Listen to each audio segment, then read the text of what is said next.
لیکن اب سارا کھیل میری سمجھ میں آ چکا تھا۔ گلنار کسی ڈاکٹر کی بیٹی ہرگز نہ تھی۔ اکبر میرا ساتھی تھا اور دوست ہوتے ہوئے وہ مجھ سے دولت نہیں سمیٹ سکتا تھا، اس لیے وہ گلنار کو درمیان میں لے آیا اور پھر خود الگ ہو گیا۔ وہ مجھے لوٹتی رہی۔ اکبر پس منظر میں رہ کر اس سے اپنا حصہ وصول کرتا رہا، اور جب میں مفلس ہو گیا تو اکبر نے مجھے لاہور سے کراچی کی ترغیب ہجرت دی اور خود گلنار کو، اسے نہیں بلکہ اس کے حسن اور شباب کو سرے بازار لا کھڑا کیا۔ ساری بات طے ہو چکی ہے بابی، تم مہمان کو اندر لے جاؤ، میں یہیں کسی صوفے پر سو جاؤں گا۔ اکبر گلنار سے کہہ رہا تھا، جی سرکار، بندی کے لیے کیا حکم ہے؟ گلنار میرے پہلو میں آ بیٹھی۔ میں نے سخت تیش کے عالم میں اس پر ایک نظر ڈالی۔ چہرہ دہک رہا ہے، آنکھیں چمک رہی ہیں۔ میں نے کہا۔ اکبر میری بدلتی ہوئی کیفیت کا غلط مفہوم سمجھ کر بولا، بابی انہیں لے جاؤ اور آرام کرو۔ گلنار نے جھک کر ایک ادا سے میرا ہاتھ تھام لیا اور دروازے کی طرف چل دی۔ ایک مختصر سی راہداری عبور کر کے ہم ایک پرتکلف خوابگاہ میں داخل ہو گئے، جہاں سنگھار میز اور مسحری کے علاوہ مختلف قسم کی شراب کی بوتلوں سے بھری ہوئی ایک الماری بھی موجود تھی۔ میرے وجود میں آگ بھڑک اٹھی، اور اس وقت میں نے اچانک محسوس کیا کہ مجھے گلنار سے کبھی محبت نہیں رہی۔ میں ہر لڑکی کو خریدتا رہا، لیکن اس کے دام نہ لگا سکا، اور یہ تشنگی مجھے اس کے ساتھ لگائے رہی۔ حوث کی اس کار فرمائی کو میں محبت سمجھ بیٹھا تھا، مگر اب وہ دام لگوا کر یوں میری آغوش میں آ گری تو اس کی ساری کشش دم توڑ گئی۔ اب میرے لیے اس کا کوئی نام نہیں تھا، بس وہ ایک لڑکی تھی، جوان اور خوبصورت لڑکی، آوارہ اور چالاک لڑکی۔ پھر خوابگاہ کی سبز روشنی گناہ کی تاریکی میں ڈھل گئی، وقت کی تمیز ختم ہو گئی، اور میں گلنار کے روئے روئے سے اپنی رقم کا خراج وصول کرنے لگا۔ گناہ میں لذت ضرور ہے، مگر صرف وقتی۔ رات کے آخری پہر تک میرا دل اس فتنہ انگیز لڑکی سے بھر چکا تھا۔ میں نے آہستگی سے پہلو بدلا اور دونوں ہاتھوں سے اس کے رخسار سہلانے لگا۔ میرے ہاتھوں پر ہلکی سی لرزش چھائی ہوئی تھی اور وہ آنکھیں موندے چت لیٹی تھی۔ چند منٹ یوں ہی گزرے اور میرے دونوں ہاتھ اس کے نرم نرم رخساروں سے پھیل کر اس کی گردن پر جم گئے۔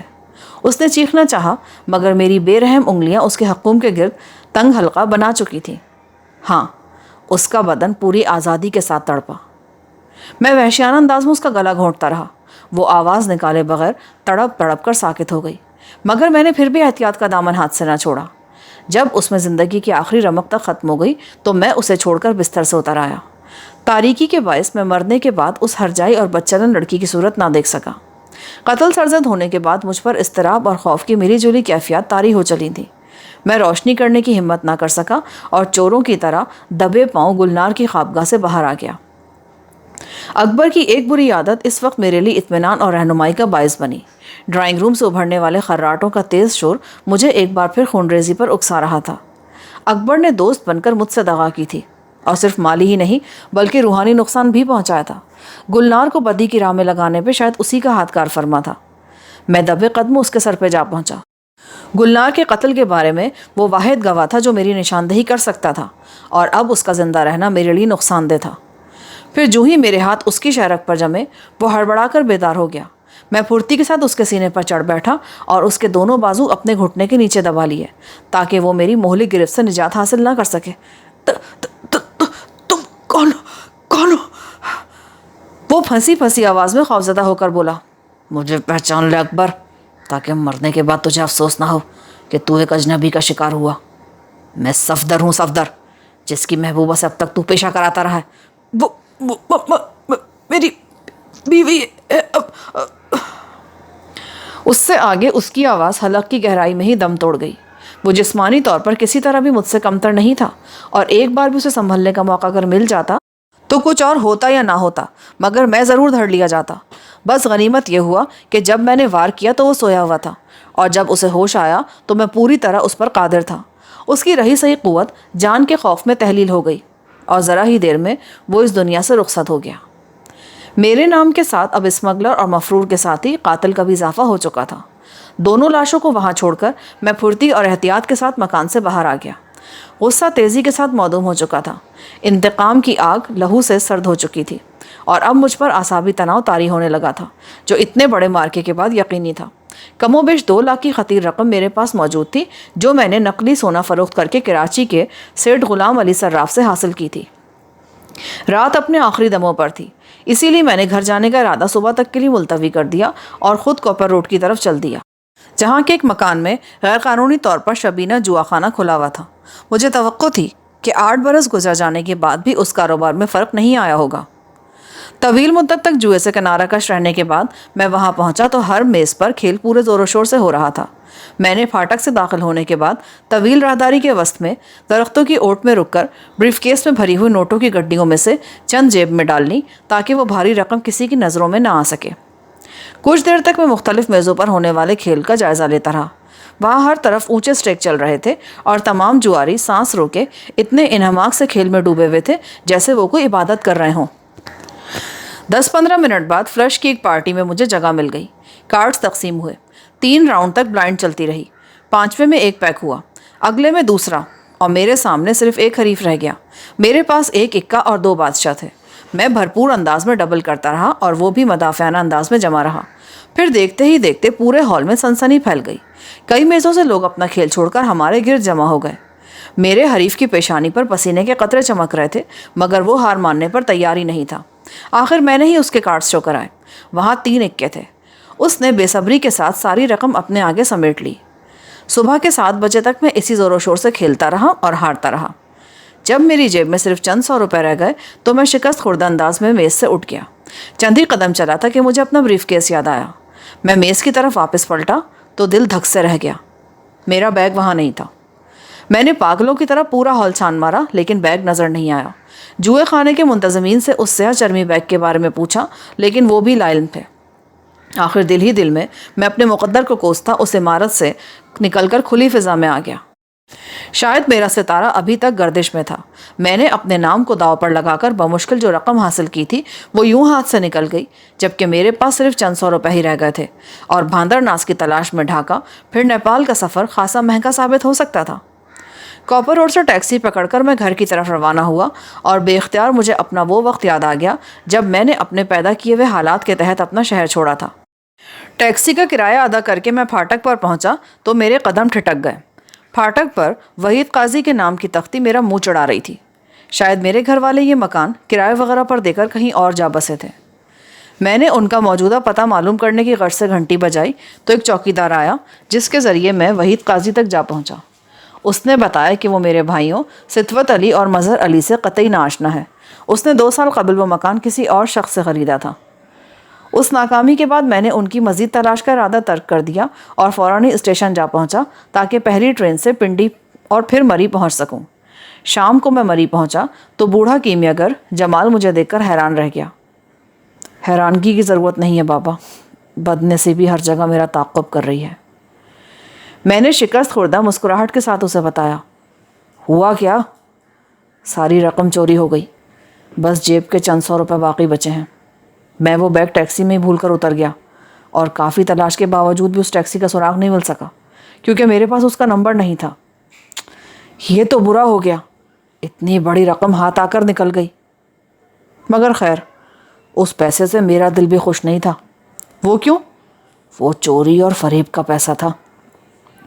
کیمیا کے بعد کیا ہم جائز پیسہ حاصل کر سکیں گے؟ کیوں نہیں؟ کیمیا ایک فن ہے۔ سنگ تراش ایک بے ڈول اور بے وقت پتھر پر محنت کر کے اسے سنوارتا اور نکھارتا ہے اور پھر اس کی منمانی قیمت وصول کرتا ہے۔ اسی طرح کیمیاگر سستے تانبے کو مہنگے سونے میں ڈھال کر بیچتا ہے۔ نقلی سونا بیچ کر حاصل کی ہوئی رقم ناجائز تھی۔ ہاں، سونا کسوٹی کی پرکھ کے بعد بیچو تو اس رقم سے مجھے سچی خوشی ہوگی۔ خیر، جو ہوا سو ہوا، اب کیا کرنا چاہیے؟ شاید میرا علاج ابھی میرے مقدر میں نہیں ہے۔ جو رقم تم مجھے دے گئے تھے وہ میرے پاس جوں کی توں موجود ہے۔ اب پہلی فرصت میں ڈھاکہ چلنے کی تیاری کرو۔ میں خود بھی دل میں یہی منصوبہ لے کر اس کے پاس یہاں پہنچا تھا۔ اس نے خود پیشکش کر کے میرا کام کافی آسان کر دیا تھا۔ مری میں جمال کا قیام ایک ہی دن رہا اور ہم وہاں سے واپس روانہ ہو گئے۔ اس دوران میں نے اخبارات میں گلنار اور اس کے شوہر اکبر کے بہیمانہ قتل کی خبر پڑھی۔ یہ بات پہلے سے پولیس کے ریکارڈ پر تھی کہ نکھٹو اور بے روزگار اکبر اپنی بیوی کی آمدنی کے سہارے آسودگی کے دن بسر کر رہا ہے۔ گلنار پیسے کے معاملے میں اکبر کے ساتھ بہت سخت تھی، شاید اسی لیے وہ گاہکوں سے اپنا کمیشن الگ وصول کرتا تھا۔ بے ضمیری اور بے حیائی کا یہ مظاہرہ میرے لیے انوکھا تھا۔ میں نے دل ہی دل میں سوچا کہ ایسے بے غیرت جوڑے کا مر جانا ہی زیادہ بہتر تھا، اور قدرت نے اس اچھے کام کے لیے میرا انتخاب کیا تھا۔ ہم نے لاہور سے اسی شام ڈھاکہ کے لیے ہوائی جہاز کی 2 نشستیں حاصل کی اور رات میں مشرقی صوبے کے دارالحکومت جا پہنچے۔ ان دنوں ڈھاکہ کا رنگ ہی کچھ اور ہوتا تھا۔ نسلی اور لسانی تعصبات دھیمے دھیمے سر ابھار رہے تھے، مگر نفرت کا وہ زہر ابھی عام آدمیوں میں نہیں پھیلا تھا۔ بنگالی اور غیر بنگالی مزدور شانہ بہ شانہ کام کرتے تھے، یہ سوچے بغیر کہ کون کہاں پیدا ہوا اور کیوں پیدا ہوا۔ محمد پور ڈھاکہ میں غیر بنگالیوں کی سب سے بڑی بستی ہے۔ جمال نے مجھے بتایا کہ اس کا طیب نامی ایک مدراسی دوست وہیں رہتا ہے اور اس نے اپنی ساری عمر کیمیا گری یا بھاندر ناس کی تلاش میں گزاری ہے۔ پہلے مجھے اندازہ نہ ہو سکا کہ محمد پور کتنی بڑی بستی ہوگی۔ وہاں پہنچا تو ساری امیدوں پر پانی پھرتا نظر آنے لگا۔ محمد پور تو انسانوں کا ایک اتھا سمندر تھا۔ دیوار سے دیوار ملے ہوئے چھوٹے بڑے مکانوں کی اس گنجان بستی میں محض نام کے سہارے کسی کا سراغ لگا لینا معجزہ ہی نظر آتا تھا۔ کچھ دیر تک بے مقصد ان گلیوں میں گھومتے رہنے کے بعد میں ایک پرچون فروش بوڑھے کی دکان پر جا پہنچا جہاں زیادہ بھیڑ نہیں تھی۔ کہاں سے آئے ہو بابو؟ بوڑھے نے طیب کا نام سن کر پوچھا۔ کراچی سے۔ اس کے چہرے پر ایک عجیب سا تاثر آ کر گزر گیا۔ کس کام سے آئے ہو؟ اس کی جرح سے میں چڑھ گیا۔ کام ہی ہے، تمہیں ٹھکانہ معلوم ہے اس کا کیا؟ بڑی دور دور سے لوگ اس کی تلاش میں آتے ہیں بابو، مگر وہ مدراسی اپنا راز سینے میں لے کر ہی جائے گا۔ کیسا راز؟ اس بار جمال نے زبان کھولی۔ انجان نہ بنو، کیا تم اس کے پاس کیمیا کا راز جاننے کے لیے نہیں آئے ہو؟ وہ تیز سرگوشیانہ آواز میں بولا۔ ہاں آئے ہیں، پھر؟ محمد پور کا بچہ بچہ جانتا ہے کہ طیب مدراسی سونا بنانے میں کامیاب ہو چکا ہے۔ وہ جوشیلی آواز میں بولا۔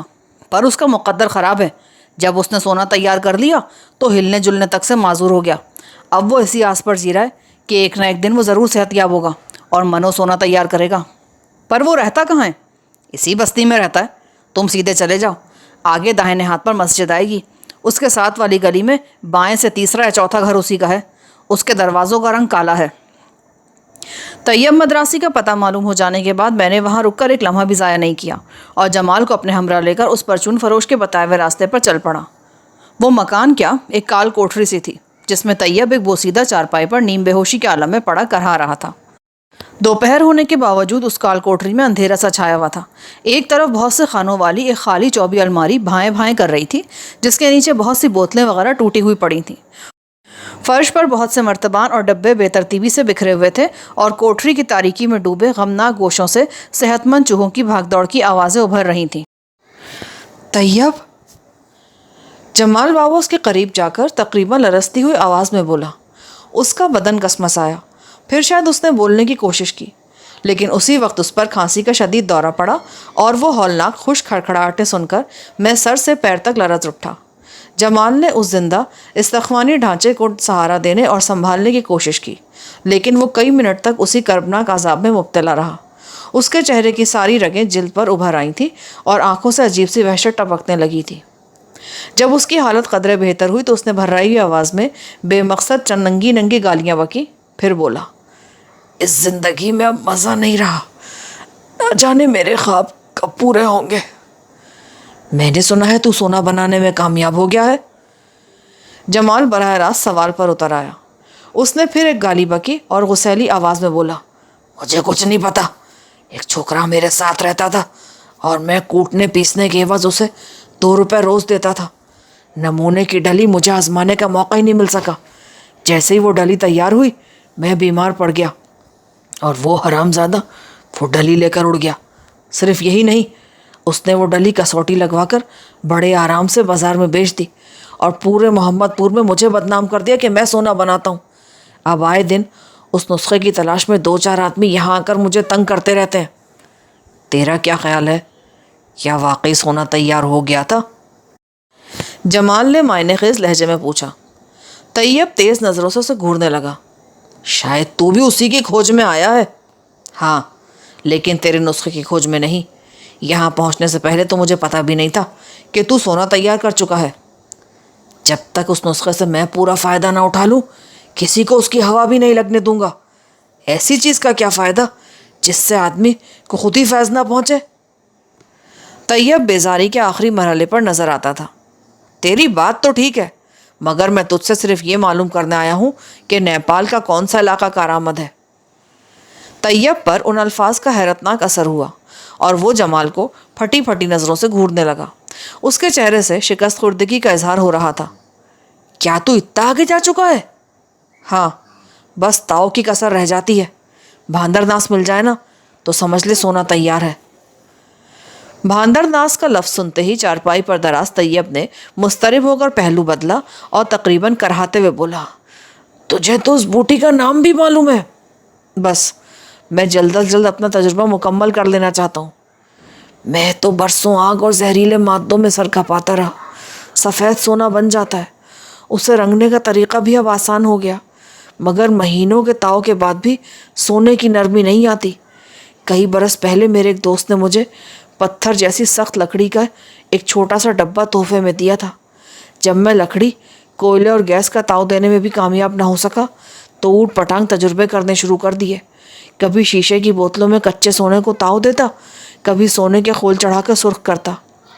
پھر ایک دن میں نے کچا سونا اس عجیب لکڑی کے ڈبے میں ڈال کر بھٹی میں جھونک دیا، اور تو یقین نہیں کرے گا، 3 دن بعد میں نے وہ ڈلا راکھ سے نکالا نا تو وہ سونا بن چکا تھا۔ پھر میں بیمار پڑ گیا اور وہ سونا بیچ نہ سکا، پر میرا ملازم وہ چرا کے لے گیا۔ میں نے اپنے نیپالی دوست کو خط لکھا تو اس نے جواب میں ایک عجیب کہانی لکھی۔ وہ سوچ میں ڈوبی آواز میں افسردہ سے لہجے میں بولا۔ جمال کچھ دیر تو اس کے دوبارہ بولنے کا منتظر رہا، مگر طیب پر جب ویسی ہی خاموشی چھائی رہی تو اس نے سکوت کو توڑا۔ ہاں، کیا کہانی تھی وہ؟ اس نے لکھا، وہ صندوق جس لکڑی کا بنایا گیا وہ بھاندر ناس کہلاتی ہے اور نیپال کے دشوار گزار پہاڑوں پر پائی جاتی ہے۔ نیپال میں وہ لکڑی بہت مہنگی تصور کی جاتی ہے، کیونکہ اول تو بھاندر ناس تک رسائی ہی ناممکن ہے۔ کوئی پہنچ بھی جائے تو اس پودے کا پجاریوں کی نظر سے توڑ کے لانا ناممکن ہے۔ اگر بھولے سے بھی بھاندر ناس پر کسی اجنبی کا سایہ پڑ جائے نا تو وہ آنن فانن میں اسے ہلاک کر دیتے ہیں، کیونکہ ان کے نزدیک یہ بھاندر ناس کی بے حرمتی ہے۔ پر وہ قبیلہ کہاں ہے؟ بھاندر ناس کہاں سے حاصل کی جا سکتی ہے؟ جمال یہ تفصیل سنتے ہی بے چین ہو گیا۔ اس سے زیادہ مجھے کچھ نہیں معلوم۔ بھاندر ناس کوئی درخت نہیں ہوتا، اس کی تلاش بہت مشکل کام ہے۔ یہ درخت سے بہت زیادہ سخت جان اور جڑیلا پہاڑی پودا ہے جو موٹی اور لمبی جڑ کی صورت میں برسوں چٹانوں میں اترتا رہتا ہے اور ایک دن چٹانوں میں شگاف ڈال کر کھائیوں میں جا گرتا ہے۔ زمین کے اوپر پہلے چند مہینوں میں بس 2-4 جامنی پتے آتے ہیں اور اس کے بعد یہ اوپر کی طرف نہیں بڑھتا۔ تیرے اس نیپالی دوست کا پتہ کیا ہے؟ وہ اس مہم میں یقیناً ہماری مدد کر سکے گا، ورنہ ہم تو ان پہاڑوں میں بھٹکتے ہی رہ جائیں گے۔ نہیں، طیب اچانک غضبناک آواز میں بولا، تو فریبی ہے۔ بھاندر ناس میری دریافت ہے اور سب سے پہلے میں وہ بوٹی حاصل کروں گا۔ کیوں پاگل ہو رہا ہے طیب؟ میں وعدہ کرتا ہوں کہ بھاندر ناس میں میرا اور تیرا حصہ برابر کا ہوگا۔ نہیں، یہ نہیں ہو سکتا۔ میں اب سارا کھیل سمجھ گیا ہوں۔ تو نے اس چھوکرے کو میرے ہاں چوری پر اکسایا تھا، تو نے دوست بن کر مجھے دغا دی ہے۔ جب تجھے پتہ چل گیا کہ میں سونا بنا چکا ہوں تو ہمدردی کا لبادہ اوڑے یہاں آن پہنچا۔ اب تیری سزا موت ہے، صرف موت۔ اتنا کہہ کر اس مدقوق بوڑھے نے اپنے سرہانے سے ایک چمکیلا خنجر نکالا اور اس سے پہلے کہ ہم دونوں اپنی مدافعت کے بارے میں سوچ سکیں اس کا ہاتھ حرکت میں آیا۔ جمال کے بائیں پہلو سے خون کی دھاریں ابل پڑیں اور وہ ایک تیز ہچکی لے کر کسی کٹے ہوئے شیطیر کی طرح فرش پر ڈھیر ہو گیا۔ جی تو میرا چاہا کہ طیب کو زندہ درگور کر دوں، لیکن میرے لیے اب وہاں رکنا خطرناک تھا۔ جمال دم توڑ چکا تھا اور میں خود مفرور اشتہاری تھا۔ میرے لیے اب پہلا کام اپنی حفاظت کا تھا۔ پولیس کی گرفت سے بچنے کے بعد میں طیب سے کسی بھی وقت انتقام لے سکتا تھا۔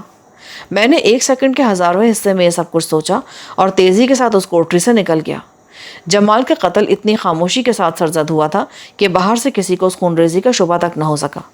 کوٹری سے نکل کر میں لمبے لمبے ڈگ بھرتا، پھر تقریباً دوڑتا ہوا اس بستی سے نکلنے لگا۔ ہوٹل پہنچ کر میں نے پھرتی کے ساتھ حساب چکایا اور کیمیا گری کے ساز و سامان سے بھرا صندوق لے کر وہاں سے نکل کھڑا ہوا۔ مجھے پورا یقین تھا کہ کوئی اور نہیں تو محمد پور کا باتونی پرچون فروش ضرور اس معاملے میں میرا ذکر کر دے گا اور اس نئے شہر میں زیادہ دن خود کو پولیس کی عقابی نظروں سے محفوظ نہیں رکھ پاؤں گا۔ بڑی جان گسل بھاگ دوڑ کے بعد میں مغربی گھاٹ پر پہنچنے میں کامیاب ہو گیا، جہاں سے پبنا کے لیے اس روز کی آخری موٹر بوٹ روانہ ہو رہی تھی۔ موٹر بوٹ میں مفلوق الحال مسافروں کا اتنا ہجوم تھا کہ میں اس بھیڑ میں گم ہو کر رہ گیا۔ بے شمار ننگ دھڑنگ بچے، مرغیوں کے ڈڑبے، میمیاتی ہوئی بکریاں، سب نے جمنا کے بہتے پانی سے مل کر عجیب سما باندھ رکھا تھا۔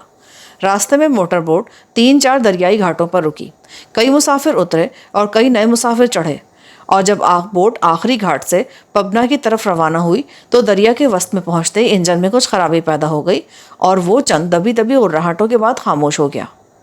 مسافروں میں دبی دبی بے چین سرگوشیاں شروع ہو گئیں۔ گو میں بنگالی زبان سے ناآشنا تھا، مگر اتنا اندازہ ضرور ہو گیا کہ انہیں اپنی جانوں سے زیادہ مرغیوں، بکریوں اور مال و اسباب کی فکر تھی۔ اس وقت رات کا اندھیرا پھیل چلا تھا اور چند اردو بولنے والے دبی زبان میں دریائی قزاقوں کی جانب سے اندیشوں کا اظہار کر رہے تھے، جو ایسے بدنصیب مسافروں کو بے رحمی سے لوٹ لیتے تھے، اور ذرا ہی دیر میں ان سارے اندیشوں کی تصدیق بھی ہو گئی۔ وہ لٹیرے تعداد میں 3 تھے اور خود کار ریوالوروں سے مسلح۔ کشتی کے عملے کو باندھ کر بے بس کر دینے کے بعد وہ چہروں پر کپڑے لپیٹے انجن روم سے باہر آئے تو فضا دہشت زدہ انسانی چیخوں سے لرز اٹھی۔ جن مسافروں کے ساتھ کوئی مال و اسباب نہیں تھا اور تیراک بھی تھے، وہ صورتحال کا اندازہ کرتے ہی چھپاک سے دریا میں کود گئے۔ باقی مسافروں میں وہ ہڑ بنگ مچی کہ موٹر بوٹ گہرے پانی میں کسی تنکے کی طرح ڈرسنے لگی۔ انسانی چیخوں پکار سے دہشت زدہ ہو کر بکریاں اور مرغیاں بھی گلے پھاڑنے لگی۔ خاموش! ان لٹوروں میں سے ایک فضا میں گولی چلا کر دھاڑا۔ اب جس کی بھی آواز سنائی دی نا، اس کا بھیجا اڑا دیا جائے گا۔ وہ اتنی صاف اردو بول رہے تھے کہ کوئی بھی شخص ان کے غیر بنگالی ہونے کا اندازہ لگا سکتا تھا۔ اس دھمکی کا خاطر خواہ اثر ہوا۔ انسان تو خاموش ہو گئے، لیکن دوسرے مسافروں کا شور جاری رہا۔ جس کے پاس بھی کچھ رقم یا زیور ہے، خاموشی سے ہمارے حوالے کر دو، ورنہ ابھی اس کی لاش تڑپتی نظر آئے گی۔ ان میں سے ایک آدمی مسافروں سے لوٹ کا مال وصول کرنے لگا، دوسرا لڑکیوں کے غول میں جا گھسا اور ان سے دست درازی کرنے لگا۔ نکالو تمہارے پاس کیا ہے۔ میری دستی گھڑی چھیننے کے بعد سامان جمع کرنے والا غرایا۔ تم؟ اس کی آواز پہچانتے ہی میرے منہ سے نکلا۔ وہ 100% محمد پور کے پرچون فروش کی آواز تھی۔ تو نے پہچان لیا مجھ کو؟ وہ دانت پیس کر بولا۔ اسی وقت کسی جانب سے ایک لانچ کا شور سنائی دیا۔ چند ہی لمحوں میں ایک تاریک لانچ اس مسافر کشتی کے ساتھ آ لگی۔ لوٹ کا سارا مال کسی سوچے سمجھے منصوبے کے تحت اس لانچ پر پہنچا دیا گیا۔ ریوالور کی نال پر مجھے بھی موٹر بوٹ سے اتار لیا گیا۔ جب مجھے یقین ہو گیا کہ پہچانے جانے کے بعد وہ باتونی بڈھا مجھے نہیں چھوڑے گا، تو میں نے التجا کی کہ میرا صندوق بھی ساتھ ہی اتار لیا جائے، اور یہ درخواست قبول کر لی گئی۔ موٹر بوٹ کے ملا انجن روم میں بندے پڑے ہیں۔ لانچ پر سے ایک لٹیرا چیخ کر مظلوم مسافروں کو بتانے لگا، تم ذلیل بنگالیوں نے اگر ہمارا پیچھا کرنے کی کوشش کی نا، تو ہم بوٹ کا پیندا چھلنی کر کے تم سب کو جہنم رسید کر دیں گے۔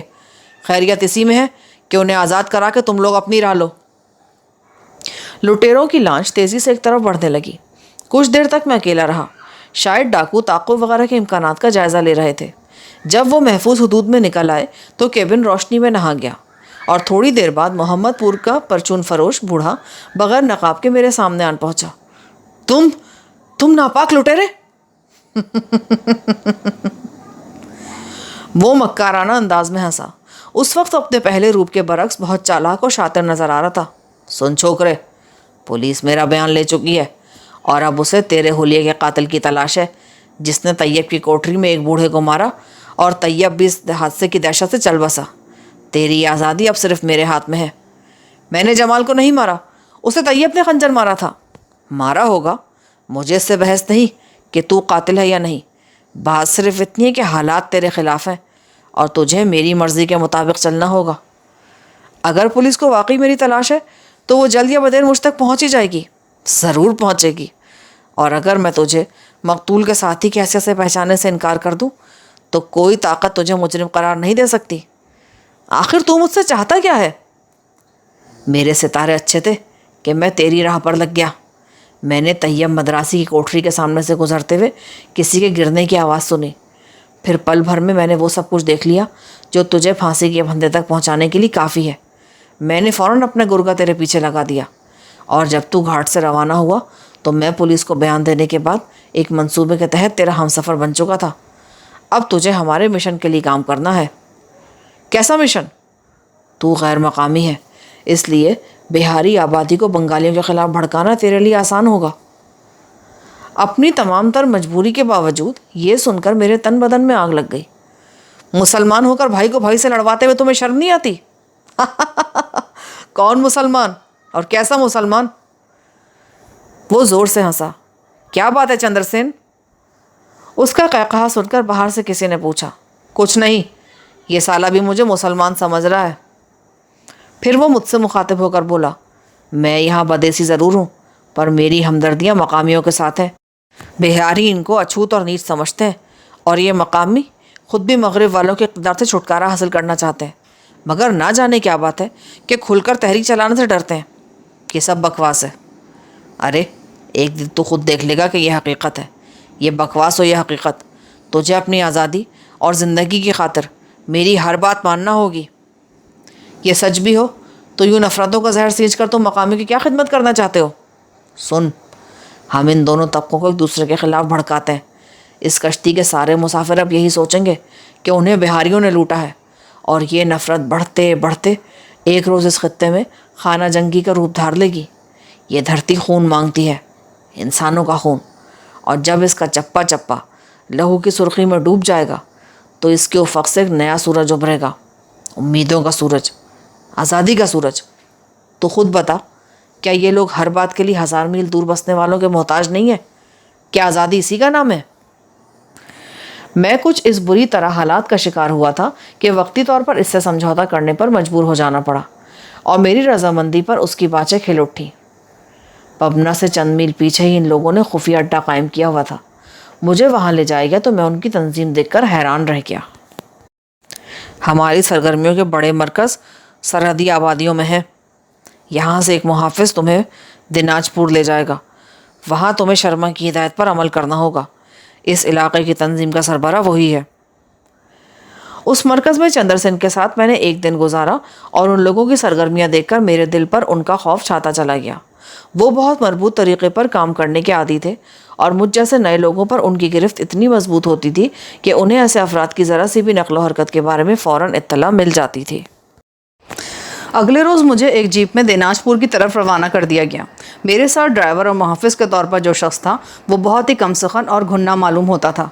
دیناج پور کا شرما ایک لمبا تڑنگا نوجوان ثابت ہوا جو مخاطب کے ذہن کو پڑھ لینے کی بے پناہ صلاحیتوں کا مالک معلوم ہوتا تھا۔ اس نے میرے بارے میں میرے محافظ کے لائے ہوئے چند کاغذات کا سرسری مطالعہ کر کے اسے رخصت کر دیا، اور مجھ سے 2 ٹوک لہجے میں بولا، تم پر قتل کا الزام ہے، اور قانون کی نگاہوں میں تم پھانسی کے مستحق ہو۔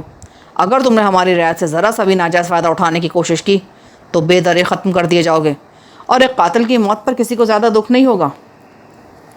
میں خاموشی سے اس کی ہدایات سنتا رہا۔ وہ لوگ خود پس پشت رہ کر سارا کام مقامی آبادی سے لیا کرتے تھے۔ میرے لیے ایک ہفتے تک آرام ہی آرام تھا۔ سارا دن میں شہر میں گھومتا پھرتا۔ شرما مجھے خرچ کے لیے ہر روز معقول رقم دیتا تھا۔ رات کو جب میں اس سے ملتا تو وہ مجھے میری سرگرمیوں کی ذرا سی تفصیل بتاتا۔ شاید اس طرح وہ مجھ پر یہ بات واضح کرنے کی کوشش کر رہا تھا کہ اس کے ہاتھ بہت لمبے ہیں۔ اگلے ہفتے مجھے ایک جیپ مل گئی۔ شرما خود میرے ہمراہ سرحدی علاقوں میں گیا اور مجھے ان مقامات کے بارے میں بتایا جن سے میرا واسطہ پڑ سکتا تھا۔ یہاں میری ملاقات دونوں جانب کے کچھ ایسے سرحدی محافظوں سے بھی ہوئی جو شرما ہی کے ٹکڑوں پر پلتے تھے۔ میں صورتحال پر سخت پریشان تھا۔ میرے ذہن پر بس ایک ہی دھن چھائی ہوئی تھی کہ کسی نہ کسی طرح نیپال جا پہنچوں اور بھاندر ناس کا کھوج لگاؤں۔ چندر سین نے کیمیا گری کا سارا سامان ضائع کر دیا تھا، اور اب مجھے نئے سرے سے جدوجہد کرنا تھی، لیکن حالات سخت ناساز تھے اور میری ذرا سی جرت بھی جان لیوا ثابت ہو سکتی تھی۔ مجھے پہلا کام یہ ملا کہ کسی نامعلوم چیز کی بوریوں سے لدا ہوا ٹرک دیناج پور کی ایک منڈی سے سرحد پار پہنچاؤں۔ یہ کام مجھے تنہا سر انجام دینا تھا۔ منزل کا بھی کچھ علم نہیں تھا۔ سرحد پار مجھے کسی ایسے شخص کی ہدایت پر عمل کرنا تھا جو مجھ سے مل کر کالے گلاب کا حوالہ دے۔ راستوں کے بارے میں شرما کی ہدایات سننے کے بعد میں اسٹیئرنگ پر جا بیٹھا۔ گو میں اس سے پہلے 8 برس تک اسمگلنگ کا کاروبار کرتا رہا تھا، لیکن میں نے کبھی اتنا خوف محسوس نہیں کیا جتنا اس وقت محسوس کر رہا تھا۔ مجھے پورا یقین تھا کہ ٹرک پر اناج لدا ہوا ہے جس کی ملک میں پہلے ہی قلت ہے۔ ٹرک ناہموار راستوں پر روا دوا تھا اور میرا ذہن خلا میں اڑا جا رہا تھا۔ میں بالکل اکیلا تھا۔ ٹرک میرے قبضے میں تھا۔ میں جدھر چاہتا فرار ہو سکتا تھا۔ پھر اچانک مجھے ایک تدبیر سوجھ گئی۔ اس وقت میں ایک نیم پختہ قصباتی سڑک پر جا رہا تھا۔ میں نے ٹرک کو چند زوردار جھٹکے دیے جس کے نتیجے میں انجن سے عجیب و غریب آوازیں پیدا ہوئیں، اور میں نے اچانک انجن بند کر دیا تاکہ کوئی میری نگرانی پر مامور بھی ہو تو یہی سمجھے کہ ٹرک خراب ہو گیا ہے۔ وہ ایک ویران سی جگہ تھی۔ میں انجن کا بونٹ اٹھا کر اس پر جھک گیا اور کل پرزوں کی مصنوعی دیکھ بھال کرتے کرتے ریڈیٹر کا ڈرین کھول دیا اور خود دوسری چیزوں کی طرف متوجہ ہو گیا۔ ریڈیٹر خالی ہونے کے بعد میں نے پلگ لگایا اور انجن سے ہٹ کر اسٹیئرنگ پر آ بیٹھا۔ پہلی ہی کوشش میں ٹرک اسٹارٹ ہو گیا۔ اس بار میں تھوڑی ہی دور گیا تھا کہ انجن آگ ہونے لگا۔ اس میں سے آنے والی آوازیں بھی بدل چکی تھیں، مگر میں بے رحمی سے اسے چلاتا رہا۔ پھر انجن نے جھٹکے لینے شروع کیے اور بمشکل 1 منٹ میں رک کر کھڑا ہو گیا۔ مجھے بخوبی علم تھا کہ انجن سیز ہو چکا ہے اور اب ٹرک کو ایک قدم بھی آگے لے جانا محال ہے، مگر میں نے اتر کر بونٹ دوبارہ اونچا کر دیا۔ انجن سے آگ نکل رہی تھی۔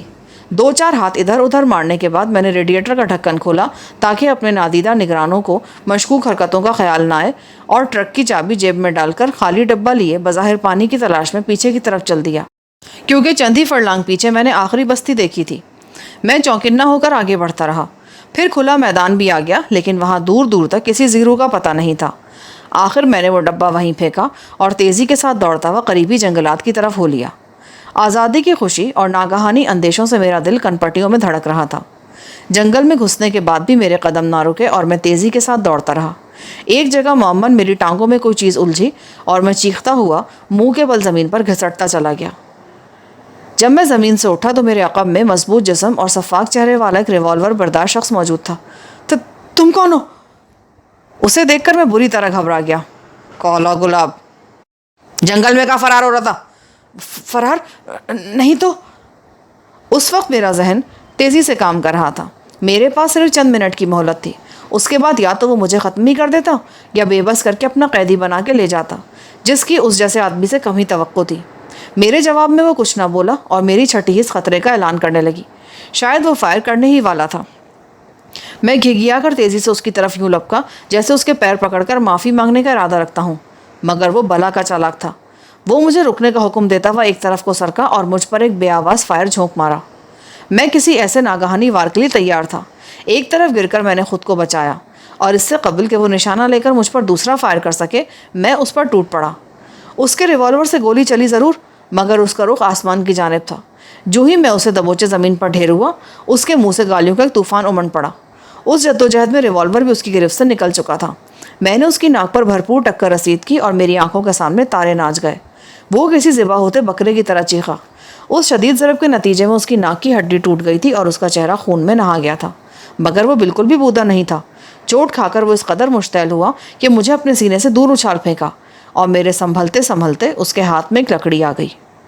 میرے بائیں شانے پر وہ لکڑی پڑی اور مجھے پورے بازو میں آگ بھرتی محسوس ہوئی۔ اس نے دوبارہ میرے سر کا نشانہ لیا اور میں نے اس بار لکڑی کا دوسرا سرا مضبوطی سے جکڑ لیا۔ اس نے 2-3 تیز تیز جھٹکے دے کر وہ لکڑی چھیننے کی کوشش کی، لیکن بے سود۔ پھر ہم دونوں وحشیوں کی طرح ایک دوسرے سے گتھم گتھا ہو گئے۔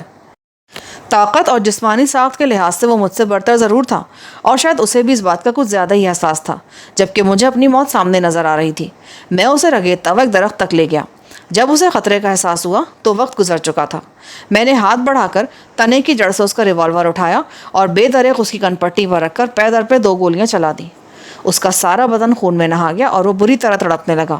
میں اسے چھوڑ کر پیچھے ہٹ گیا اور اپنے چہرے سے اس کے ناپاک خون کی چھینٹیں صاف کرنے لگا۔ وہ تڑپ تڑپ کر تھوڑی ہی دیر میں ٹھنڈا ہو گیا۔ میں نے اس کا ریوالور اپنی جیب میں رکھا۔ اس میں اب بھی 2 گولیاں موجود تھیں جو میرے لیے بہت کارآمد ثابت ہو سکتی تھیں۔ پھر میں اس کی لاش کی جامع تلاشی لینے لگا۔ میری تمام کوششیں بے سود ہی ثابت ہوئیں۔ اس کی جیبوں سے صرف کرنسی نوٹ، چند نسوانی تصویریں اور ایک شکاری چاقو کے علاوہ کوئی ایسی چیز برآمد نہ ہو سکی جس سے مجھے اس کے نام یا شخصیت کا سراغ ملتا۔ مجھے پورا یقین تھا کہ وہ کسی سواری پر شروع سے ہی میرا تعاقب کرتا رہا ہے، اور یہ خیال اس وقت صحیح ثابت ہو گیا جب ذرا سی کوشش کے بعد جنگل کے تاریک اور دشوار گزار راستوں پر کام آنے والی ایک جیپ مجھے نظر آئی۔ اس جیپ کا استعمال میرے لیے خطرناک ثابت ہو سکتا تھا، مگر اب اس کے سوا اور کوئی صورت بھی نہیں تھی۔ مجھے جلد از جلد اس مقام سے دور ہو جانا چاہیے تھا۔ چابی اگنیشن میں موجود تھی۔ میں نے جیپ اسٹارٹ کی اور جنگل ہی میں اسے آگے کی طرف لیتا چلا گیا۔ مجھے معلوم تھا کہ اس کی موت زیادہ دیر تک راز نہیں رہ سکے گی۔ ٹرک اور اس کی لاش جلدی دریافت کر لی جائے گی۔ پھر اس کے ساتھی میری تلاش میں اس علاقے کا چپا چپا چھان ماریں گے اور وہاں وہ جیپ دریافت ہوگی۔ اس صورتحال کے پیش نظر میں نے فیصلہ کیا کہ اسی جیپ میں سرحد عبور کرنے کی کوشش کی جائے اور پھر پہلی فرصت میں جس قدر ممکن ہو جیپ سے دور بھاگ لیا جائے۔ میں محض اندازے اور شرما کی ہدایات کے سہارے جیپ کو آگے بھگاتا رہا، اور جب شام کا دھندلا کا گہرا ہونے لگا تو میں جیپ کو جنگل کے متوازی جانے والی سڑک پر لے آیا۔ البتہ اس کی روشنیاں گل ہی رکھی۔ تقریباً 9 بجے سامنے سرحدی چیک پوسٹ کی روشنیاں نظر آئیں اور میں آگے بڑھتا چلا گیا۔ چوکی کے سامنے سڑک پر رکاوٹی زنجیر بندھی تھی۔ جیسے ہی میں نے جیپ روکی، ایک سنتری تیزی سے میری طرف آیا۔ اس کے ہاتھ میں رائفل دبی تھی، اور اس سے پہلے کہ وہ میرے قریب آتا، میں نے نیم تاریکی میں باہر جھک کر تیز سرگوشی میں کالا گلاب کہا، اور وہ جہاں تھا وہیں سے واپس لوٹ گیا۔ راستے کی زنجیر ہٹا دی اور میں دھڑکتے دل کے ساتھ سرحد پار کر گیا۔ کالا گلاب ایک جگہ کام دکھا چکا تھا، مگر ابھی ایک مرحلہ اور درپیش تھا۔ اس چوکی سے چند سو گز آگے خاردار تاروں کی سرحدی نشانیاں موجود تھیں اور کچا راستہ ایک طرف گھوما ہوا تھا۔ میں نے اپنی جیپ اسی طرف گھما دی۔ تھوڑی دیر بعد میری جیپ دوسری چوکی کے سامنے رک گئی تھی۔ چارپائی سے اٹھ کر ایک سرحدی محافظ ٹارچ چمکاتا میری طرف آنے لگا۔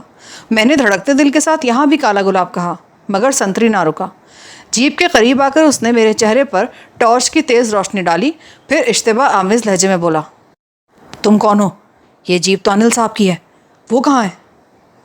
میری پیشانی پر سرد قطرے ابھر آئے۔ میں اس وقت بڑی مصیبت میں پھنس چکا تھا۔ میرے بدن کے تمام مساموں کے دہانے کھل چکے تھے۔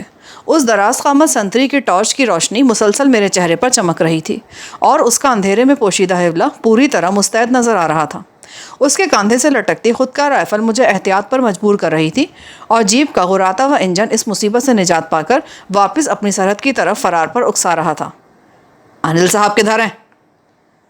خاموشی کے طویل ہوتے ہوئے لمحات کو اس نے اپنی کرخت آواز سے برہم کر دیا۔ میں نے حلق میں پھنسی ہوئی کوئی چیز نگلی، پھر اپنی آواز میں روب پیدا کرتے ہوئے دھیمے لہجے میں بولا، کیا انل صاحب تمہاری مرضی کے پابند ہیں؟ سنتری میرے ان الفاظ پر کچھ چونکا۔ شاید اسے یاد آ گیا کہ وہ انل کا نمک خوار ہے، انل اس کا نہیں۔ پھر بولا، صاحب یہ کام ایسے ہی ہیں، ہمیں ہر وقت ہوشیار رہنا پڑتا ہے۔ انل صاحب نے آج پہلی بار اپنی جیپ کسی کو دی ہے، ورنہ وہ کبھی چند گھنٹوں سے زیادہ سرحد پار روکے نہیں ہیں۔ اس کا رد عمل دیکھ کر میرے اوسان بحال ہوئے، اور میں نے ایک شان سے کہا، تمہارا کام صرف حکم کی تعمیل ہے، آنکھیں بند اور کان کھلے رکھا کرو۔ آئندہ خیال رکھوں گا صاحب، ذرا ایک بیڑی تو دیں، ہوگی نا آپ کے پاس؟ میں نے جیب سے سگریٹ کا پیکٹ نکالا اور اس کی طرف بڑھا دیا۔ بیڑی تو نہیں ہے؟ لو یہ پیکٹ رکھ لو۔ اچانک ٹارچ کی روشنی معدوم ہو گئی اور میرا ہاتھ بڑھے کا بڑھا رہ گیا۔ اندھیرے سے اس سنتری کی سرد تہمکانہ آواز ابھری، ہاتھ اٹھا کر جیپ سے نیچے آ جاؤ۔ میں نے بوکھلا کر اس کی طرف دیکھا تو رائفل کی نال اندھیرے میں میرے سینے کی جانب اٹھی ہوئی تھی۔ یہ کیا بےہودگی ہے؟ میں نے مصنوعی غصے سے کہا، لیکن اپنے لہجے کی لرزش پر پوری طرح قابو نہ پا سکا۔ ہم آنکھیں کھلی نہ رکھیں تو تم جیسے دھوکے باز ہمارے سینے پر مونگ دلنے لگیں۔ انل صاحب کے آدمی سرحد کے سنتریوں سے مٹی تک کا لین دین نہیں کر سکتے۔ اگر تم انہی کے آدمی ہوتے نا تو مجھے ہرگز سگریٹ نہ دیتے اور صوبیدار سے میری شکایت الگ کرتے۔ چلو اترو نیچے۔ میں نے گہرا سانس لیا اور اس طرح آگے کی طرف جھکا جیسے جیپ سے اترنے کا ارادہ رکھتا ہوں، اور پھر پھرتی سے جیپ کو گیئر میں ڈال کر آگے بڑھا دیا۔ جیپ نے ایک ہی جھٹکے میں بانس کی سرحدی رکاوٹ کو توڑ دیا اور میں دوسری جانب نکلتا چلا گیا۔ اس وقت مجھے روکنے والے سنتری نے گالی بکتے ہوئے رائفل سے فائر کیا۔ گولی جیپ کے ہوڈ میں سوراخ کرتی ہوئی دائیں جانب سے نکل گئی۔ پھر شاید چوکی میں سویا ہوا پورا دستہ رکاوٹ سے جیپ کے ٹکرانے اور رائفل چلنے کا شور سن کر بیدار ہو گیا۔ رات کا خوابناک سناٹا رائفل کے پے در پہ نغموں سے گونج اٹھا۔ پچھلے ٹائر زبردست دھماکوں کے ساتھ پھٹے۔ جیپ بری طرح اچھلی اور قابو سے باہر ہو کر سڑک کی داہنی ڈھلان میں پھیلے گھنے جنگلات میں دور تک گھستی چلی گئی۔ ایک درخت کی جھکی ہوئی شاخ نے ونڈ شیلڈ کو چکنا چور کر دیا۔ شیشے کے کئی ٹکڑے تیر کی طرح میرے بدن میں پیوست ہو گئے۔ کئی شاخیں ہڈ کو پھاڑتی میرے بدن سے ٹکرائیں اور میں چلتی جیپ سے جھاڑیوں میں جا گرا۔ میں جہاں گرا تھا چند ثانیوں تک وہیں بے سود پڑا رہا۔ سرحدی محافظوں کے دوڑتے ہوئے قدموں کا شور لمحہ بلمحہ قریب آتا جا رہا تھا۔ پھر ایک تیز دھماکہ سنائی دیا۔ شاید جیپ کسی درخت سے ٹکرا کر الٹ گئی تھی۔ میں اس وقت خطرناک صورتحال سے دوچار تھا۔ وہ سنتری کسی بھی لمحے مجھے پکڑ سکتے تھے۔ میں اپنے زخموں کی تکلیف بھول کر آہستگی سے جھاڑیوں سے اٹھا اور تیزی کے ساتھ بائیں جانب ہو لیا۔ میری حتی الامکان کوشش یہ تھی کہ میرے چلنے سے کوئی آواز پیدا نہ ہو۔ میں جان کے خوف سے کافی دیر تک تاریک اور گھنے جنگل کے دشوار گزار راستوں پر ٹھوکریں کھاتا رہا۔ محافظوں کی آوازیں میرے ارد گرد ہی سنائی دے رہی تھیں۔ جب بھی ان کی کوئی آواز ذرا قریب سے ابھرتی، میں خاموشی سے کسی کنج میں دبک جاتا اور پہلا موقع ملتے ہی وہاں سے ہٹ کر آگے بڑھنا شروع کر دیتا۔ میں اپنے جسم کے کئی حصوں پر تازہ تازہ خون کی چھچلاہٹ محسوس کر رہا تھا، لیکن تکلیف کا احساس نہ جانے لاشعور کی کن گہرائیوں میں جا سویا تھا۔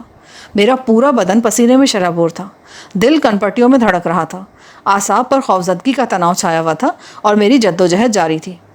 تقریباً 2 گھنٹے کی روح فرسا آنکھ مچولی کے بعد میں نے ان غراتے ہوئے مسلح سنتریوں کے حصار سے نکلنے میں کامیابی حاصل کر لی۔ اب ان کی آوازیں میرے عقب میں رہ گئی تھیں۔ صبح کا اجالا پھیلتے ہی میں اسی جنگل میں بڑھتا رہا، اور جب پہلی کرنوں کی روشنی نمودار ہوئی تو میں نے خود کو کھیتوں کے ایک طویل سلسلے کے قریب موجود پایا۔ میں اپنی دانست میں پڑوسی ملک کی سرحد میں بہت اندر موجود تھا، اور میری عافیت اسی میں تھی کہ کسی مصروف علاقے کا رخ کرنے سے پیشتر کچھ روز روپوشی کی زندگی بسر کروں اور موقع پا کر پہلی فرصت میں لمبی مونچھوں اور دراز بالوں سے چھٹکارا حاصل کروں۔ اس طرح مجھے امید تھی کہ مجھے دیکھنے والے سرحدی محافظ بھی پہلی نظر میں مجھے شناخت نہیں کر پائیں گے۔ اس وقت ہر طرف خوابناک سا سناٹا چھایا ہوا تھا۔ نسیم سحری کے خوشگوار جھونکوں سے کھیتوں میں سبزہ لہلہا رہا تھا۔ وہاں ابھی کسی آدمزاد کا وجود نہیں تھا، لیکن کسی نواحی بستی میں مویشیوں کے ٹکرانے کی طویل آوازیں ابھرتی سنائی دے رہی تھیں۔ میں حوصلہ کر کے چوکنے انداز میں ان کھیتوں میں داخل ہو گیا اور اندازے کی بنا پر آہستہ آہستہ اس طرف بڑھنے لگا جدھر سے مویشیوں کی آوازیں آ رہی تھیں۔ تھوڑی ہی دیر میں میرا دل خوشی سے اچھل پڑا۔ طویل عرصے بعد قدرت مجھ پر مہربان ہوتی نظر آ رہی تھی۔ کھیتوں سے گھرے ہوئے ایک میدانی قطع پر چند جھوپڑیوں پر مشتمل مختصر سی آبادی میرے سامنے موجود تھی، جہاں کے مکین آہستہ آہستہ خود کو کاروبار زندگی سے نمٹنے کے لیے تیار کر رہے تھے۔ اس دریافت کے بعد میں تیزی سے جنگل میں ہی لوٹ آیا اور قریب میں نے درختوں کی اوٹ سے کھیتوں کا جائزہ لیا۔ وہاں کئی آدمی کھیتوں کی دیکھ بھال میں مصروف تھے۔ میں چوپایوں کی طرح اپنی کمین گاہ سے نکل پڑا، کیونکہ اب بھوک کی شدت میرے لیے ناقابل برداشت ہو چلی تھی۔ تھوڑی سی محنت کے بعد میں درخت سے لٹکا ہوا ایک ناشتے دان چوری کرنے میں کامیاب ہو گیا۔ پہلے تو مجھے خیال آیا کہ برتن خالی کر کے وہیں ڈال دوں گا، پر یہ مناسب نہیں تھا۔ برتن غائب ہونے کی صورت میں کسانوں کا دھیان کسی چور کی طرف چلا جاتا، لیکن خالی برتن ملنے پر ان کے لیے سمجھنا دشوار نہ ہوتا کہ ملحقہ جنگلات میں کوئی بھوکا اجنبی روپوش ہے۔ اگر وہ لوگ اپنے شبہات میری تلاش میں سرگرداں سرحدی محافظوں تک پہنچا دیتے تو وہ کسی قیمت پر بھی مجھے اس جنگل سے فرار نہیں ہونے دیتے۔ میں نے 7 طویل دن اور راتیں اسی جنگل میں روپوش ہو کر گزار دی۔ کھانے کے برتن چوری ہونے کی 2 ابتدائی وارداتوں کے بعد کسانوں نے اپنے ناشتے دان ساتھ رکھنے شروع کر دیے تھے، لہٰذا مجھے خوراک کی فراہمی کے لیے رات کی تاریکی میں ان کی آبادی میں بھی گھسنا پڑا، اور یہ میری خوش قسمتی ہی تھی کہ میں غذا کے ساتھ وہاں سے ایک استرا اور ٹوٹا ہوا آئینہ بھی حاصل کرنے میں کامیاب ہو گیا۔ پھر میں نے اپنی مونچھیں اور سر کے بال صاف کر کے زمین میں دفن کر دیے۔ 8ویں روز میں چند درختوں کی آڑ میں زمین پر لیٹا آرام کر رہا تھا کہ اچانک میری چھٹی حس نے قریب ہی کسی کی موجودگی کا احساس دلایا۔ میں ہڑبڑا کر اٹھ بیٹھا تو میرے قریب ایک خوبصورت سی لڑکی موجود تھی۔ اس کے پتلے پتلے سلگتے ہونٹوں پر گہرا تبسم رچا ہوا تھا اور چمکیلی نگاہیں میرے خوفزدہ چہرے پر مرکوز تھیں۔ کون ہو تم؟ میں نے تیزی سے پوچھا۔ وہ کچھ کہے بغیر دلچسپی کے ساتھ میری طرف دیکھتی رہی۔ میں اس کے اعتماد کو دیکھتے ہوئے تذبذب میں پڑ گیا۔ تم یہاں کیا لینے آئی ہو؟ بستی والے بھی کتنے بے وقوف ہیں، کہتے تھے کوئی شریر لڑکا کھانا چوری کرتا ہے۔ مجھے تو پہلے سے ہی شبہ تھا کہ ادھر کوئی چھپا ہوا ہے۔ میں تیزی کے ساتھ اس کی طرف لپکا اور اپنا ہاتھ اس کی گردن پہ رکھتے ہوئے بولا، اگر تم نے میری موجودگی کے بارے میں کسی کو بتایا نا تو تمہاری جان خطرے میں پڑ جائے گی۔ چند سیکنڈ کے لیے تو وہ ہراساں ہو گئی، پھر جلد ہی اس کے چہرے پر اعتماد کھلنے لگا۔ تم مجھے نہیں مار سکتے، مارنے والے ہوتے تو یوں بستی سے صرف کھانا چوری نہ کرتے۔ اس لڑکی کا انداز دوستانہ تھا اور میں نے اس کی دوستی کو قبول کر لیا۔ اس نے صبح کے وقت مجھے درختوں کے درمیان سے گزرتے دیکھا تھا اور اسی وقت سے میری کھوج میں تھی، اور آخر کار وہ مجھ تک آن پہنچی تھی۔ اس پستہ قامت مگر حسین لڑکی کا نام راکھی تھا۔ اس کے بیان کے مطابق بستی میں ایک ہی خاندان کے لوگ آباد تھے، اور یہ آبادی سرحد سے صرف 8 میل اندر واقع تھی۔ وہ خود بھی ایڈونچر کی دلدادہ نظر آتی تھی اور میرے بارے میں بہت کچھ جان لینا چاہتی تھی۔ میں نے اسے بتایا کہ میں سرحد پار کے گاؤں کا رہنے والا ہوں، جہاں کے زمیندار نے میرا گھر لوٹ لیا اور میری جان کا دشمن ہو گیا، کیونکہ میں نے اسے گاؤں کی ایک لڑکی کی عزت سے کھیلنے کی ناپاک کوشش کرتے ہوئے رنگے ہاتھوں پکڑ لیا تھا، اور اب میں اس کے خوف سے جان بچا کر سرحد پار آ گیا تھا۔ تو تم چوروں کی طرح جنگل میں کیوں رہ رہے ہو؟ بغیر اجازت سرحد پار کرنا جرم جو ہے، اگر کسی نے مجھے دیکھ لیا نا اور محافظوں کو خبر کر دی تو میں جیل میں نظر آؤں گا۔ تم بتاتے ہی کیوں کہ تم سرحد پار سے آئے ہو؟ پھر کیا بتاؤں، میری سب سے بڑی کمزوری ہے کہ میں جھوٹ نہیں بول سکتا۔ میں نے اس کی ہمدردی حاصل کرنے کی نیت سے کہا۔ اوہو، لعنت بھیجو سب پر، میں تمہیں اپنے چاچا کی زمینوں پر پہنچا دیتی ہوں۔ وہاں برسوں سے ایک جھوپڑی خالی پڑی ہے اور کوئی ادھر کا رخ بھی نہیں کرتا۔ بس تم آرام سے وہاں رہتے رہنا، اور کھاؤں گا کہاں سے؟ چوری کر لینا۔ وہ کھلکھلا کر ہنس پڑی اور میرے وجود میں سرور کی ایک لہر سی دوڑ گئی۔ صنف نازک کو کافی دنوں کے بعد اتنے قریب سے دیکھنے کا موقع مل رہا تھا۔ اب چوری کی نیت سے بستی کا رخ نہ کرنا، وہ سب چور کی تلاش میں ہیں، اور اگر تم کسی کے ہاتھ لگ گئے نا تو سب مل کر تمہاری ہڈیاں توڑ ڈالیں گے۔ پر میں بھوکا بھی تو نہیں رہ سکتا۔ بھوکا رہنے کو کون کہتا ہے؟ تمہارا کھانا میں پہنچا دیا کروں گی نا۔ وہ میری کمقلی پر چڑ سی گئی تھی۔ پھر وہ مجھے جنگل کے ایک طویل راستے سے چکر دے کر اپنے چاچا کی زمینوں پر لے گئی۔ وہ جھوپڑی میرے لیے واقعی محفوظ نظر آتی تھی۔ اس کے اطراف میں بغیر کاشت کی ہوئی وسیع زمین پھیلی ہوئی تھی جس پر بے تحاشا گھاس اگی ہوئی تھی۔ کبھی کبھار لڑکے بکریاں چرانے ادھر آ نکلتے ہیں، تم بس ان کی طرف سے ہوشیار رہنا۔ پھر وہ کچھ دیر کے بعد واپس لوٹ گئی۔ راکھی بہت پرخلوص، معصوم اور پاکیزہ سی لڑکی تھی۔ اس نے بہت جلد میرے دل میں اپنے لیے جگہ پیدا کر لی۔ وہ ہر روز دن چڑھے میرے لیے دودھ، تازہ سبزیاں اور کھانا لے کر آتی اور کچھ دیر کی باتوں کے بعد واپس لوٹ جاتی۔ وہ اس ویرانے میں بلا جھجک اعتماد کے ساتھ میرے پاس چلی آ رہی تھی، جہاں دور دور تک میری مدد کرنے والا کوئی نہیں تھا، مگر یوں لگتا تھا جیسے اسے مجھ سے زیادہ خود پر بھروسہ ہو۔ ایک آدھ بار اس سے باتیں کرتے ہوئے میری ذہنی رو بہکی بھی تھی، مگر اس کا رویہ کبھی بھی ترغیب آمیز نہیں رہا تھا۔ شاید وہ فیصلہ کر چکی تھی کہ اس تعلق کی بنا پر وہ مجھے کوئی ناجائز فائدہ حاصل نہیں کرنے دے گی۔ اس دوران میں میرا ذہن مسلسل بھاندرناس میں ہی الجھا رہا۔ میرے موجودہ مصائب کا سبب وہی بوٹی تھی۔ جب تک جمال بابا ساتھ رہا مجھے عجیب سی تقویت کا احساس رہتا تھا، اور اب میں خود کو اس مہم میں تنہا محسوس کر رہا تھا۔ سب سے بڑی مشکل یہ آن پڑی کہ کیمیا گری کا سارا اسباب حالات کی ستم ظریفی کا شکار ہو کر تلف ہو چکا تھا، اور مجھے اثر نو ہر چیز حاصل کرنا تھی۔ اور میں اس بارے میں جتنا سوچتا تھا اسی قدر طیب مدراسی سے نفرت محسوس ہوتی تھی۔ اس کی کمین گر خود غرضی نہ صرف جمال کے خون کا باعث بنی بلکہ خود اسے بھی لے ڈوبی، ورنہ وہ ذرا سا بھی تعاون کرتا تو نہ صرف خود سونا بنا لیتا بلکہ میرے اور جمال بابا کے بھی وارے نیارے ہو جاتے۔ اب ایک طرف بھاندر ناس کی تلاش کی مہم درپیش تھی تو دوسری طرف راکھی کو الوداع کہنے کے خیال سے ہی مجھے دکھ ہو رہا تھا۔ اگر میں کسی طرح بہلا پھسلا کر اسے اپنے ساتھ فرار پر آمادہ کر بھی لیتا تو اسے ساتھ لیے پھرنا میرے لیے ناممکن تھا۔ ایک روز وہ اچانک ہی غائب ہو گئی۔ میں سارا دن ایک ایک آہٹ پر کان جمائے بیٹھا رہا، لیکن مایوسی کے سوا کچھ ہاتھ نہیں آیا۔ پھر دوسرا دن بھی اسی طرح گزر گیا۔ مجھے اس کی جانب سے تشویش لاحق ہونے لگی۔ ادھر پیٹ کا مسئلہ بھی درپیش تھا۔ اسی لیے میں نے فیصلہ کیا کہ رات کی سیاہی میں راکھی کے گھر سے ہی کھانے پینے کا کچھ سامان چراؤں گا۔ سپہر کے وقت میں جھوپڑی میں چٹائی پر لیٹا ہوا تھا کہ اچانک 10-12 آدمی ڈنڈے اور بانس سنبھالے اندر گھسے اور گالیاں بکتے ہوئے مجھ پر ٹوٹ پڑے۔ ایک دو ہوتے تو میں مقابلے کی کوشش بھی کرتا، لیکن یہ ناگہانی مصیبت تو باجماعت نازل ہوئی تھی۔ میری چیخوں پکارنا ان پر ذرا بھی اثر نہیں کیا، اور وہ لاتوں، گھونسوں اور ڈنڈوں سے میری حسب توفیق تواضع کرتے رہے۔ جب میں نڈھال ہو کر گر پڑا تو ان کے ہاتھ رک گئے، مگر خون آشام نظریں میرے زخمی بدن میں شگاف ڈالے دے رہی تھیں۔ میں زمین پر پڑا سے سکتا اور کرہاتا رہا، اور وہ بے رحمانہ لاتعلقی کے ساتھ میرے سر پر مسلط رہے۔ ایسا لگ رہا تھا جیسے انہیں کسی کا انتظار ہو۔ آخر میرا اندیشہ درست ثابت ہوا۔ فضا میں کسی جیپ کے انجن کا شور سنائی دیا جو تیزی کے ساتھ قریب آتا جا رہا تھا۔ جیپ جھوپڑی کے دروازے کے عین سامنے آ کر رکی، اور اس میں سے 3 مسلح باوردی سرحدی محافظ نیچے اتر کر اندر گھس آئے۔ ان کے ساتھ ہی 2 نوجوان دہقانی بھی تھے۔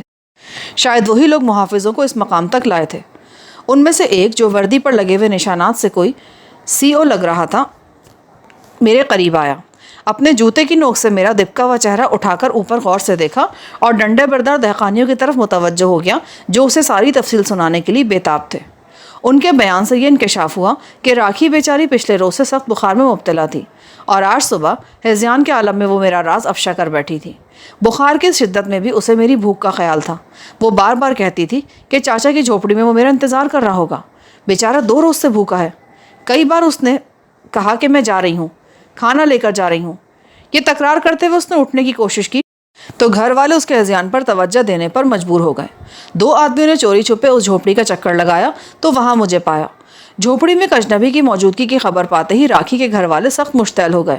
سب سے پہلے 2 آدمی سرحدی چوکی کی طرف دوڑائے گئے، پھر دل کھول کر راکھی کی مرمت کی گئی۔ اس کے بعد سارے مرد ڈنڈے سنبھال کر میری طرف روانہ ہو گئے۔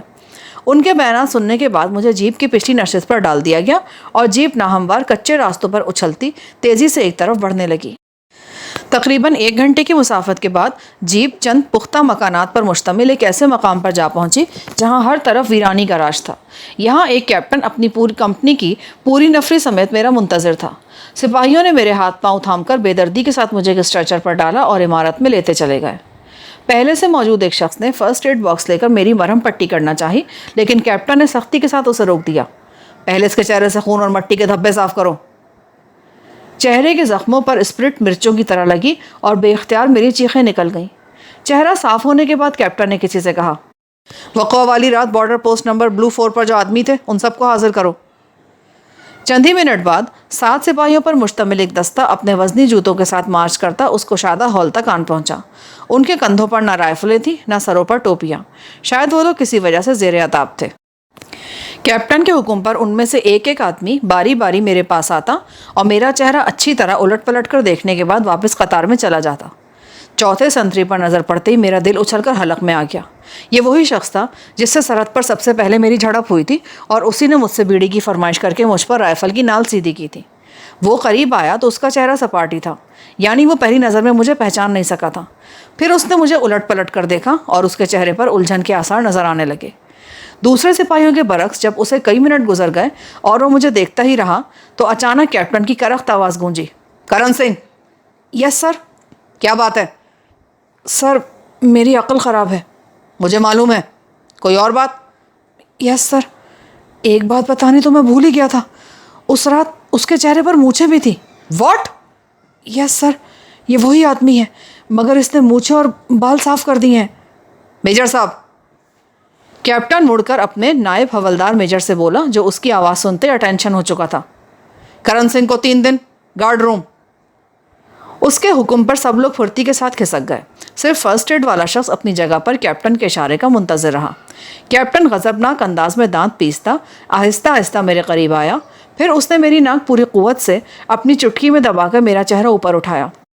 میں تکلیف سے تڑپ کر دوہرا ہو گیا۔ مجھے یوں تڑپتے دیکھ کر اس بددماغ شخص نے بڑا جاندار قہقہہ لگایا اور میری ناک چھوڑ دی۔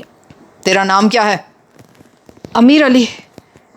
میں نے اس کی چیرہ دستیوں سے بچنے کے لیے جلدی سے اپنا وہ نام دہرایا جس سے میں چندر سین اور شرما وغیرہ سے متعارف تھا، مگر چہرے سے غریب بلکہ فقیر لگتا ہے۔ کس یونٹ سے تعلق ہے تیرا؟ یونٹ؟ کسی یونٹ سے نہیں۔ میرے سامنے مردے بھی بولنے پر مجبور ہو جاتے ہیں گدھے، میرے پاس کوئی فرضی کہانی نہیں چلے گی۔ تم چندر سین سے معلوم کر سکتے ہو، میں اپنی مرضی سے شامل نہیں ہوا تھا، اسی نے مجبور کیا تھا، میرا فوج سے کوئی تعلق نہیں ہے، میں بس عام سا شہری ہوں۔ چندر سین الو کا پٹھا ہے، اس کے ٹروپ میں سارے گدھے ہیں، ایک تو میرے علم میں بھی ہے۔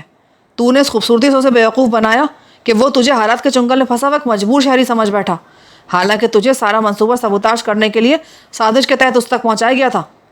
اس وقت 5 بجے ہیں، 7 بجے تک مجھے ایک ایک لفظ سچ چاہیے، ورنہ در و دیوار بھی تیرے انجام پر لرز اٹھیں گے۔ وہ خاموش ہو کر کسی آدم خور بھیڑیے کی طرح مجھے گھورتا رہا، پھر کمپاؤنڈر سے بولا، اس کے زخموں کی ڈریسنگ کر دو۔ اگر 7 بجے تک اس کی عقل واپس نہیں آئی نا تو میں اس کے لیے پورا فیلڈ میڈیکل یونٹ یہاں بلاؤں گا، اسے اذیت پہنچاؤں گا، علاج کراؤں گا، پھر سسکاؤں گا اور اسے سچ بولنا ہی پڑے گا۔ وہ مٹھیاں بھیچے واپس پلٹا اور کسی زلزلے کی طرح باہر نکلتا چلا گیا۔ کمپاؤنڈر چند لمحوں تک سانس رو کے اپنی جگہ پر کھڑا رہا، پھر وہ میڈیکل باکس اٹھائے میرے قریب آیا اور ہمدردانہ لہجے میں بولا، شاید تمہارا تعلق ان نئی یونٹوں سے ہے جو مشرقی پاکستان کے حالات پر قابو پانے کے لیے یہاں بھیجے گئے ہیں۔ مجھے اس پر غصہ تو بہت آیا لیکن ضبط کرنا پڑا، کیونکہ اس وقت وہی میرا مسیحا تھا۔ ذرا سی تلخ کلامی اسے بے دردی پر اکسا سکتی تھی۔ یہ بالکل سچ ہے کہ میرا فوج سے کوئی تعلق نہیں ہے۔ وہ میرے زخموں کو صاف کرتے ہوئے بے اعتباری سے مسکرا دیا۔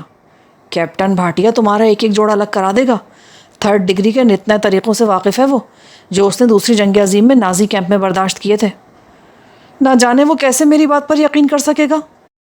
اگر تم سویلین ہوتے تو چندر سین سے الجھ پڑتے، مگر تم کو میجر انل پر مامور کیا گیا تھا اور تم اس سے نچلے درجے کے کسی آدمی پر ہاتھ ڈالنا نہیں چاہتے تھے۔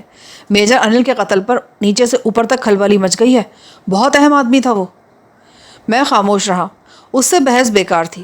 میں نے اس خبیث کی جو جھلکیاں دیکھی وہ مجھے کوئی ایسی کہانی تراشنے پر مجبور کر رہی تھیں جو اس کے لیے قابل قبول ہو، لیکن مشکل یہ آن پڑی تھی کہ میں فوجی اصطلاحات، یونٹوں وغیرہ کی تقسیم کے نظام سے بالکل لا علم تھا۔ اب اگر کوئی الٹی سیدھی بات کہہ بیٹھتا تو بھاٹیا فوراً پکڑ لیتا، کیونکہ وہ لاکھ دشمن سہی مگر مخبروں کے ذریعے اس کو بہت کچھ معلوم رہا ہوگا اور وہ میری ہر بات کو اپنی ان معلومات کی روشنی میں ہی جانچے گا۔